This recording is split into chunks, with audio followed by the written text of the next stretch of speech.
My name is Calum Nicholson. I'm a visiting fellow here at MCC, although I'm originally from the UK, although I grew up in Canada, so this is why my accent is a bit more transatlantic.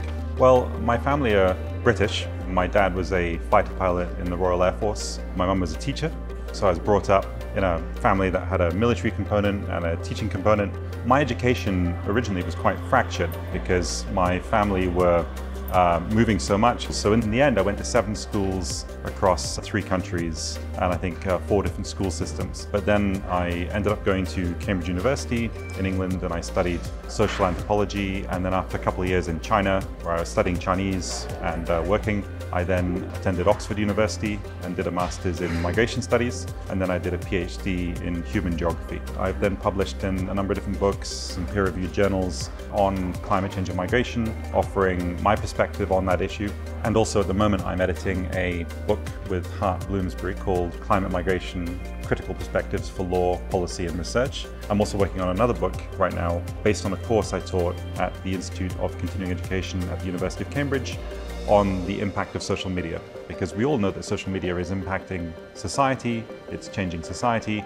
We don't often really ask, what is it changing in a fundamental sense? Well, the reason I pursued a career in education is that I think I wanted to try and teach in the way I wish I had been taught. What I remember very clearly was that I had 1 or 2 excellent teachers, really, really good teachers, who not only taught the passion of the subject, but they also had an ability to see in you, in a sense they had the emotional intelligence to see in you what your potential was. And all it really takes is 1 or 2 good teachers like that to make you more confident and to stimulate you to an interest in certain areas of knowledge. And so this is what I'm trying to do now. I ended up in Hungary by chance because I was invited in 2020 to a conference run by the Migration Research Institute, which is housed within MCC. And when I was invited to this conference, I looked at the abstract and it was one of the best abstracts I'd ever read on that topic. So I agreed to come to the conference. The conference then was one of the best organized conferences I'd been to, and it seemed to suggest to me there was a slightly different frame of reference from within Hungary than from the outside. And I became very interested in this, and then they invited me to join MCC as a visiting fellow for a year, and so I accepted that. So I've been here for just over a year now. So since I've been here, I've spoken on a lot of panels. I run a podcast called the Cambridge Podcast. I've spoken at all the different centres to the students. I've taught a course on international development in College-ban, and it's just been a really interesting experience. And in general, the community has been very supportive and enthusiastic and open.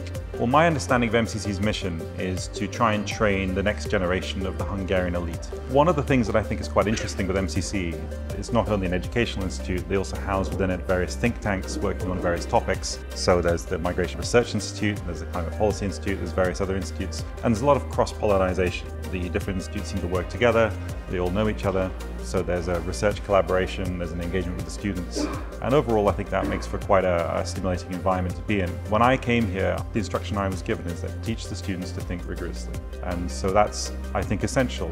And MCC has given me a lot of space to articulate ideas and arguments. What I've noticed is that I think what they're encouraging students to do, if you're going to have a political view, to found it, to ground it in something rigorous, and to communicate in a way which is civil and polite. And I think this is served by things like the Debating Academy. I think Budapest is the most perfect city because it's big enough that everything happens here, but it's small enough it feels yours. I think I have a lot of very close friends now in Budapest and indeed in Hungary in general, including College-ban. I think the country is fascinating and the history is fascinating. My year in Hungary has genuinely, I think, been the most satisfying and enjoyable year I can remember.